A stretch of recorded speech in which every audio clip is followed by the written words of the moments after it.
हो रही थी, क्या उस 2 साल के अंदर 2 साल का ब्याज जुड़ा होगा चक्रवृद्धि? कोई पैसा उसने उधार लिया, 2 साल बाद उसने 66-34 दिया। वो 66-34 उसने कितने पैसों में से दिया होगा? मूलधन कितना लिया था और 2 साल का ब्याज जुड़कर बना होगा, उसमें से 66-34 उसने दे दिया। ओके, फिर जो पैसा दिया और जो बच गया उस पे फिर तीसरे साल का 1 साल का ब्याज लगेगा। ब्याज तो लगता है भैया, चाहे कितना ही पैसा हो। भाई 2 साल का ब्याज लगा, मूलधन में जुड़ा और उसमें से उसने 66-34 दे दिया। जो पैसा बचा उस पे फिर तीसरे साल का 1 साल का ब्याज लगा और फिर उसने तीसरे साल के लास्ट में क्या किया? 13,200 रुपया, वो जो 13,200 है ना, वो टोटल है, ब्याज भी इंक्लूड है, वो पैसा दिया और काम निपटा दिया। अब यहां पर मुझे एक बात बताओ, पीछे से स्टार्ट करते हैं। इस तरह के सवालों को ना अगर आसानी से करना है तो पीछे से शुरू करते हैं, देखना किस तरीके से करेंगे। आप मुझे एक बात बताओ, जो उसने 13,200 रुपया दिया है बच्चे, क्या यह मिश्र धन होगा? सबसे लास्ट वाली साल का, सबसे लास्ट वाली साल का क्या यह मिश्र धन होगा कि नहीं होगा? भाई कोई मूलधन उसने लिया होगा, 2 साल बाद उसने कितना पैसा दिया है? 66-34 रुपया, और फिर अगले 1 साल बाद, टोटल 3 साल के लिए लिया है ना, और 13,200 रुपया उसने वापस करके और सारा काम निपटा दिया। क्या यह 13,200 उसके लिए मिश्र धन होगा कि नहीं होगा? जाट पूछ रहा है मुस्कान मैडम की हाल है? मुस्कान मैडम बढ़िया, तुम भी थोड़ा सा मुस्कुरा लो बेटा, नहीं तो गोवर्धन पूजते ही रह जाओगे। मैं बता रहा हूं तुम्हें, आज गोवर्धन पूजन है, गोवर्धन पूजते रह जाओगे। तुम भी बता दो तुम्हारे क्या हाल। मुस्कान ठीक है, जैसा उनका नाम है वैसे वो मुस्कुरा रही है। तुम अगर ऐसी बात करोगे तो लोग मुस्कुराएंगे नहीं, हंसेंगे तुम्हारे पर। मुस्कान की हाल, इतना बढ़िया किस्तों का सवाल चल रहा है, किस्तों से कोई मतलब नहीं है, रिश्तेदार बना लो यहां पर। वैसे चाहे कोई देखने वाला आए ना आए घर में, लेकिन भाई साहब पूरा एक्टिव रहना है कमेंट बॉक्स में, पूरी फील लेनी है कमेंट बॉक्स में तुम्हें एक दूसरे से। चलो यहां पर मुझे एक बात बताओ, जो 13,200 रुपया है, क्या ये मिश्र धन है? क्या ये हमारा अमाउंट है? इसमें हमारा मूलधन भी होगा और हमारा क्या होगा? ब्याज भी होगा। तो जो हमारा 10% रुपया लगा है, क्या ये सबसे लास्ट वाली साल में, तीसरे साल में 10 से 11 हुआ होगा? क्या ये पैसा हमारा बच्चे 10 से 11 हुआ होगा? भाई कोई भी रेट अगर 10% है तो मुझे क्या पता होता है? 10 से 11 यानी कि ये मिश्र धन है और ये हमारा प्रिंसिपल है, ये हमारा प्रिंसिपल है और ये हमारा मिश्र धन है ना? तो यानी कि सबसे लास्ट वाली साल का अगर मैं मूलधन निकालना चाहूं, मूलधन सबसे लास्ट वाली तीसरे साल का मूलधन अगर मैं निकालना चाहूं तो आप कहेंगे 11 यूनिट का मान 13,200, तो 1 यूनिट का मान कितना होगा? 1 यूनिट का मान होगा 11 कम 11, 11 दूनी 22, 1 यूनिट का मान 1200, तो बच्चे 10 यूनिट का मान कितना? 12,000। यानी कि ये 12,000 तीसरे वर्ष का मूलधन होगा। इस 12,000 पर 1 साल का ब्याज लगा होगा तो ये 13,200 बना होगा। मैंने मूलधन निकाला। अब इस 12,000 को इसमें जोड़ दो भाई, 12,000 को इसमें जोड़ दो, कितना आ जाएगा? 4 3 6 8 18,634 जो रुपया है, ये दूसरे वर्ष के अंत का मिश्र धन है। ये जो 18,634 है, इसमें से इसने 6634 दे दिया होगा और 12,000 बचा होगा, उस पर ब्याज लगा होगा 1 साल का। मैंने क्या किया? मैंने पीछे से तीसरे वर्ष से मैंने मूलधन निकाला 12,000, वो 12,000 मैंने इसमें जोड़ा तो बना 18,634। ये दूसरे वर्ष के अंत का मिश्र धन होगा, अमाउंट होगा, अमाउंट होगा। तो भैया यहां से 2 साल की बात करते हैं। अब रेट कितना है? 10%। तो पहली साल 10 से 11, दूसरी साल भी 10 से 11, 2 साल की बात कर रहा हूं मैं, 2 साल की। तो मूलधन कितना? 100, मिश्र धन कितना? 121। इस 121 का मान कितना है? 18,634। तो 100 यूनिट का मान निकालो, आपका आंसर आ जाएगा। बात खत्म। बड़ी सिंपल है, मगर बड़ी सिंपल बात है कि यहां पर एक बार करो, मैं फिर से रिपीट करूंगा पूरे प्रोसेस को। 1 यूनिट का मान कितना है? 1 यूनिट का मान है 18,634 बटे 121। कितनी बार जाएगा? 11 11 में 121, 11 एकम 11 7, 11 छिक्के 66, 10 11 नाम 99 और 11 चौके 44। 11 से जाएगा 11 एकम 11 और 5, 11 पंजे 55, 11 चौक 44, 154। तो भाई 100 यूनिट का मान कितना होगा? 154 गुणा 100 यानी कि 15,400 रुपया। कितना है भाई? 15,400 रुपया है जो उसने उधार लिया है। अब मैं फिर से रिपीट करता हूं, देखना सामने देखो। हुआ क्या है कि किसी व्यक्ति ने कोई पैसा लिया और वो उसने 2 साल के बाद उस पैसे में से 6634 रुपया दे दिए।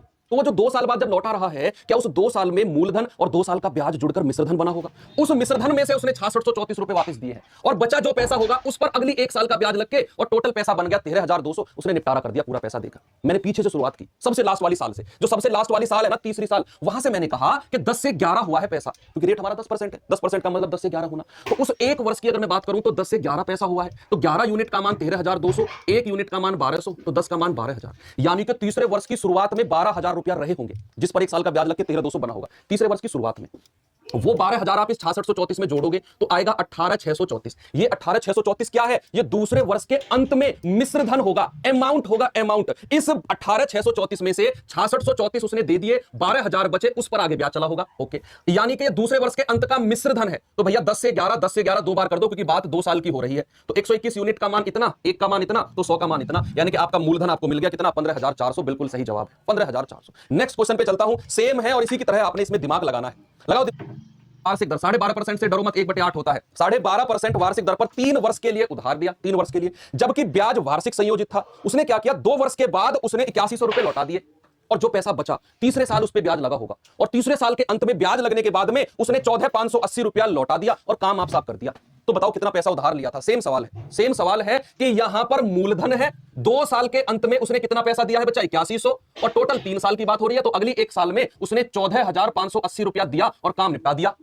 काम निपटा दिया। रेट कितना है 1/8, यानी कि अगर मैं सिंगल तीसरे साल की ही बात करूं, तीसरे वर्ष की जो थर्ड ईयर है उसकी ही बात करूं, तो रेट जो पैसा है 8 से 9 हुआ होगा, पैसा हमारा 8 से 9 हुआ होगा। तो 9 यूनिट का मान कितना है, 9 एकम 9, 5, 9 छिक्के 54, 9 दूनी 18, 1620। तो भैया तीसरी साल का मूलधन कितना है, गुणा करेंगे 800, 8 दूनी 16, 8 छिंग 48 और 1 49, 8 एकम 8 और 4 12, यानी कि 12,960 रुपया रहा होगा तीसरे साल में जिस पर पैसा लगा है, और वो 14,580 हो गया और निपट गया। इस 12,960 को जोड़ दो 8100 में, कितना आ गया, 0 6 9 1 10 8 2 10 और 1 11, 1 और 1 2, 21,060 रुपया जो है बच्चे दूसरे वर्ष के लास्ट का मिश्रधन होगा।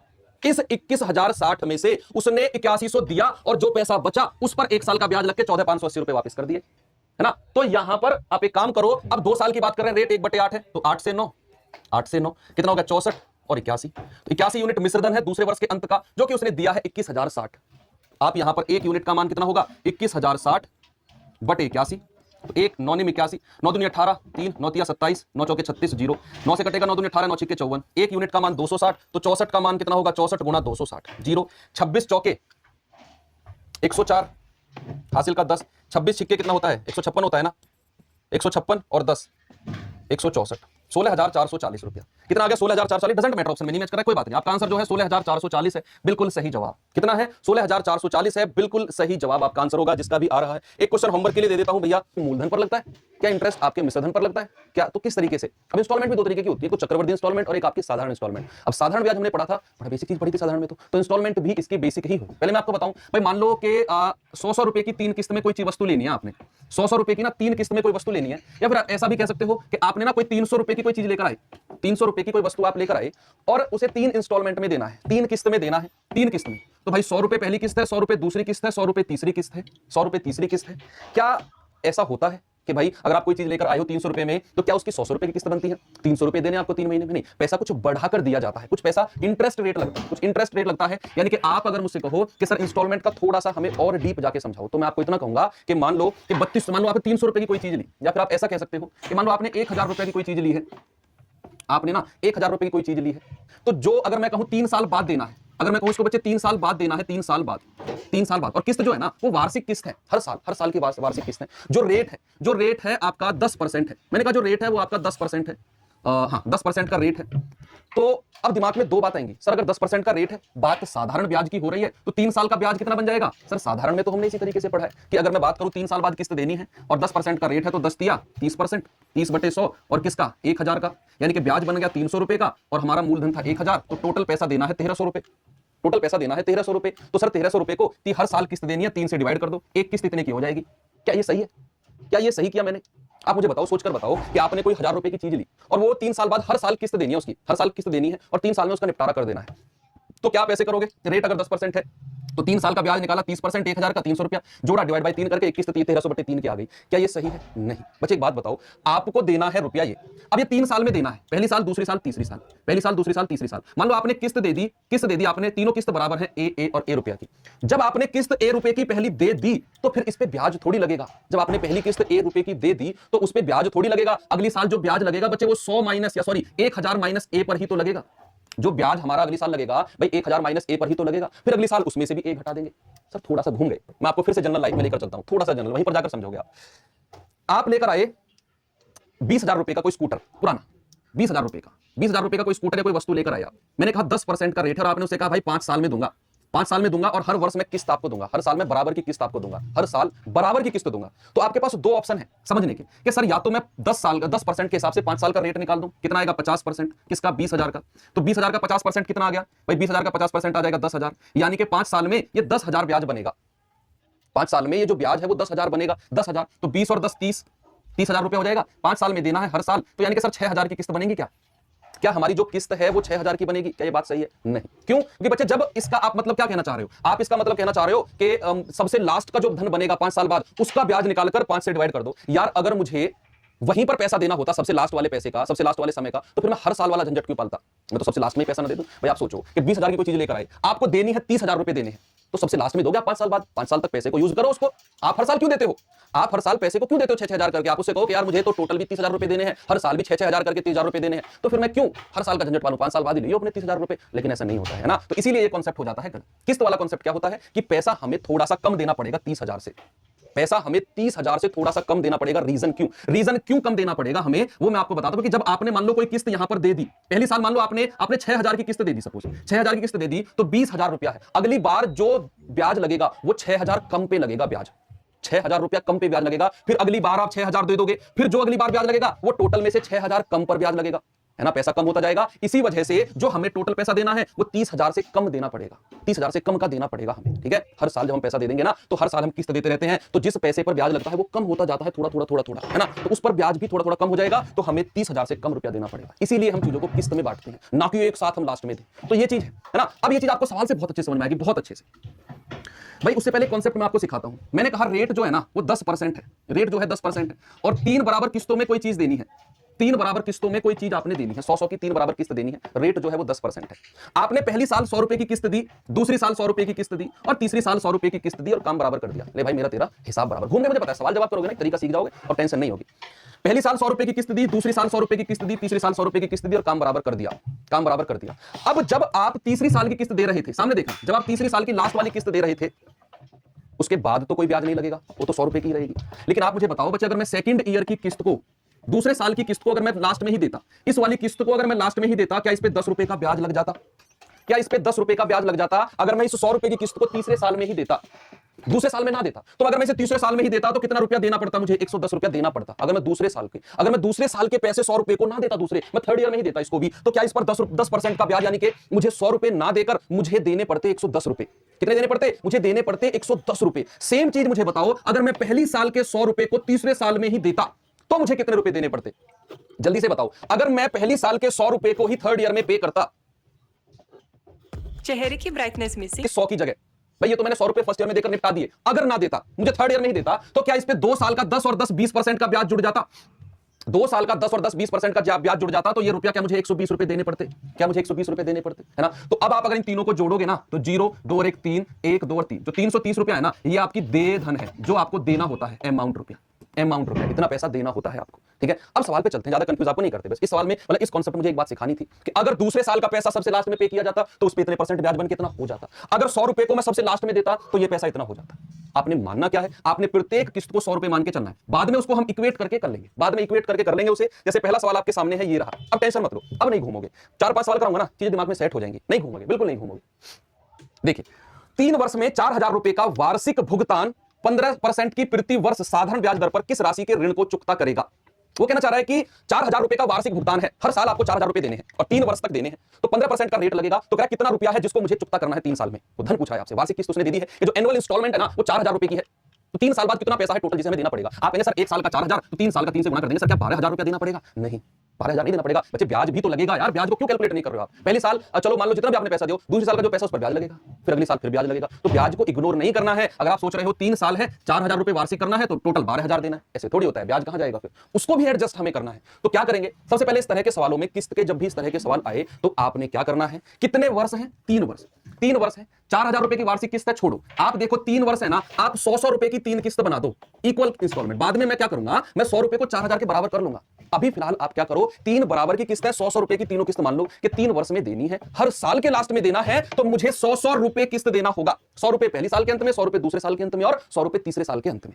उसके बाद क्या करना है? उसके बाद वही कॉन्सेप्ट जो मैंने आपको बताया कि अगर मैं इस दूसरी किस्त को, बच्चे अगर मैं इस दूसरी किस्त को सबसे लास्ट में देता, मैं ना देता इसे दूसरे में, तो आप मुझे बताओ ये 15% का इस पे ब्याज लग जाता, तो ये किस्त कितना देना पड़ता? 100 और 15 115 देना होता। कितना रुपया देना होता? 115 देना होता।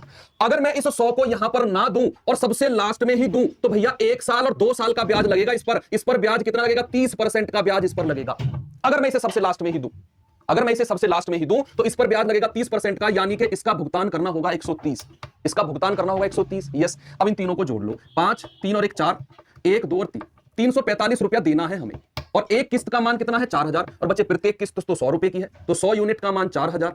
एक यूनिट का मान कितना है? 40। तो भाई 345 यूनिट का मान कितना होगा? जल्दी से आप मुझे बता दो। 40 गुणा 345, क्योंकि इतना पैसा ही देना है और उसने पूछा है कितना चुकता करेगा। तो 0 4 पंजे 20, हासिल का 2, 4 चौक 16, 16 2 18, 4 तिया 12 और 1 13, यानी कि कितना पैसा आपने देना है? 13,800। अब इस तरह के सवालों में आपको इसका मान दे देगा, एक किस्त का पूछ लेगा, या फिर इसने एक किस्त का मान दे दिया और टोटल पैसा पूछ लिया कितना देना है। 2 ही तरह के कॉन्सेप्ट पूछेगा, बस 2 ही तरह के। नेक्स्ट क्वेश्चन देखना, बहुत अच्छे से क्लियर हो जाए। उसने बराबर नहीं की, उसने यहां पर किस्तों को उलट पलट दिया। तो क्या कर सकते हैं बच्चे? प्रीवियस ईयर आया क्वेश्चन है ये, देखेंगे क्या हो सकता है इसमें। इसमें आपको किस्त कुछ माननी है, यहां पर किस्त बराबर नहीं है। अगर किस्त बराबर नहीं है तो जो उसने कहा उस हिसाब से हम किस्त को मानेंगे। उसने कहा कि 25,600 की राशि को 3 वार्षिक किस्तों में अदा करना है। अब तीनों किस्तों के बारे में उसने कुछ बोला कि यदि पहली किस्त दूसरी की आधी हो और तीसरी का 1/3 हो तथा साधारण ब्याज की जो दर है वो 10% है, तो पहली किस्त की राशि बताओ कितनी होगी? भाई बड़ा प्यारा क्वेश्चन है, बहुत आसान है, वही कॉन्सेप्ट लगाना है बस। उसमें तो हमने 100 की किस्त मान ली, इसमें जैसे उसने बोला है उस हिसाब से मान लेंगे। कैसे देखना, पैसा कितना देना है? 25,600, ये बात तो फिक्स है। अब किस्तों के बारे में उसने बोला, पिछले 4-5 सवालों में हमने क्या बोला? हमने कहा 100 की किस्त मान लो, क्योंकि वहां पर किस्त समान थी, किस्त जो थी बच्चे वो बराबर थी। लेकिन उसने बोला कि यहां पर 3 किस्त हैं, पहली, दूसरी और तीसरी। इसने बोला कि जो पहली किस्त है ना वो दूसरी का आधा है, दूसरी किस्त का आधा है और तीसरी का 1/3 है। जब मैं आपको बता रहा था कि जब दो संख्या मिलकर किसी तीसरी को टारगेट करती है, परसेंटेज में याद करो, परसेंटेज में याद करो। जब मैं आपको बता रहा था कि दो संख्या मिलकर किसी तीसरी को टारगेट करती हैं, तो हम पहली उस संख्या को जिसको टारगेट किया जाता है उसको क्या मान लेते हैं? सर उसको तो 100 माना जाता है, 100 माना जाता है ना उसको। तो यहां पर उसने कहा पहली किस्त दूसरी का आधा है, पहली किस्त का ही कंपैरिजन किया, और पहली किस्त जो है वो तीसरी का 1/3 है, यानी कि पहली किस्त को ही 2 से कंपेयर किया है। पहली जो है वो दूसरी का आधा है और जो पहली किस्त है वो तीसरी का 1/3 है। तो अगर मैं पहली किस्त को 100 मान लेता हूं, अगर मैं पहली किस्त को 100 मान लेता हूं तो भाई दूसरी किस्त का आधा होगी, या फिर आप ऐसे भी कह सकते हो कि दूसरी किस्त इसका डबल हो जाएगी। अगर पहली किस्त 100 है तो दूसरी किस्त इसका डबल 200 हो जाएगी। अगर पहली किस्त जो 100 है वो तीसरी का 1/3 है, मतलब कि पहली किस्त अगर 100 है तो तीसरी किस्त कितना हो जाएगी? 300 हो जाएगी, इसका ट्रिपल हो जाएगी, उसका ट्रिपल हो जाएगी, तभी तो 300 का 1/3 पहली किस्त आएगी। तो तीनों किस्त आपने बड़े आराम से निकाली। अब वही कॉन्सेप्ट लगाओ यार जो आपने लगाया कि रेट हमारा 10% है, अगर मैं इस वाली किस्त को यहां पर देता तो कितना परसेंट मुझे ब्याज देना पड़ता? 10%। तो भाई मुझे 220 रुपया देना होता। कितना? 220 रुपया मुझे देना होता। अगर मैं पहली किस्त को ही सबसे लास्ट में देता तो 10 और 10 20% मुझे ब्याज देना पड़ता, पहली साल दूसरी साल का, मतलब एक ये साल और एक ये साल का, तो इसको देना पड़ता 120। जोड़ेंगे तीनों को, 0 2 और 2 4, 3 और 2 5 और 1 6, 640 है। तो भाई 640 यूनिट का मान कितना है? 25,600। एक यूनिट का मान कितना है? 25,600 बटे 640, भाई 64 चौके 256, 40 आ जाएगा एक यूनिट का। उसने कहा पहली किस्त बताओ, पहली किस्त तो 100 यूनिट की है, तो कितने की होगी? 4,000 की। दूसरी किस्त कितने की हो जाएगी? दूसरी और बता दो। एक यूनिट का मान 40, दूसरी तो 200 यूनिट की है, तो 200 गुणा 40 यानी कि ये 8,000 की हो जाएगी। तीसरी किस्त 300 यूनिट की है, तो तीसरी किस्त कितने की हो जाएगी? 300 गुणा 40, तीसरी किस्त हो जाएगी 1200 रुपए की, 12,000 की, सॉरी भैया। एक यूनिट का मान निकाल लिया। आपसे कौन सी ही किस्त पूछी आप बता दोगे? आपसे पहली किस्त पूछी है, पहली तो 4,000 की है, ऑप्शन नंबर सी आपका बिल्कुल सही जवाब, बिल्कुल सही। 220 कैसे आया बच्चे? आप एक चीज देखो, 200 रुपए है, अगर मैं इसे दूसरी साल में ना देकर तीसरी साल में ही पे करता तो मुझे इस पर 10% का ब्याज देना पड़ता। तो 200 का 10% होता है 20, तो कितना रुपया देना पड़ता? 220। आप शायद बीच में जुड़े हो, क्लास को शुरुआत से देखना, मैंने उसमें समझाया हुआ है। चलिए अगला, हर बुक में आपको मिल जाएगा, हर बुक में। आज इसका काम तमाम, बिल्कुल तमाम इसका काम। क्या है सवाल? देखना एक बार। सवाल ने कहा कि 10 रुपए की राशि है, 1 रुपए की 11 मासिक किस्तों में अदा करना है, तो बताओ साधारण ब्याज की दर क्या होगी? पहले सवाल को समझते हैं यार, सवाल है क्या। मान लो आपने किसी से 10 रुपए उधार लिए, सोचो जनरल लाइफ में सोचो कि आपने ना किसी से 10 रुपए उधार लिए, अब जब उसे वापस दोगे 10 रुपया तो वो नहीं लेगा आपसे, ब्याज लगाएगा। मुझे 10 रुपए देने का पैसा होता है कोई? अरे मान लो, अब मान लो आप मुझे बताओ कि 10 रुपए की कोई राशि है, अब उसने कहा 1-1 रुपए की 11 मासिक किस्तों में लौटाएगा, तो 10 रुपया तो लिया, लौटाया कितना? मेरा सवाल आपसे है कि 10 रुपया तो उसने लिया और लौटाया उसने कितना? 1-1 रुपए की 11 किस्त उसने दी है। तो बच्चे जब उसने लौटाया है तो 11 रुपया लौटाया है। कितना लौटाया है? 11। ऐसा क्या हो गया सर कि उसने 11 रुपए लौटाए हैं? मैं आपको बताता हूं क्या ऐसा हुआ है, क्या ऐसा हुआ है। बच्चे आपको सारी कहानी मैं सिखाता हूं, इसमें होता क्या इस तरह के सवालों में, आप खुद आंसर बताओगे मुझे।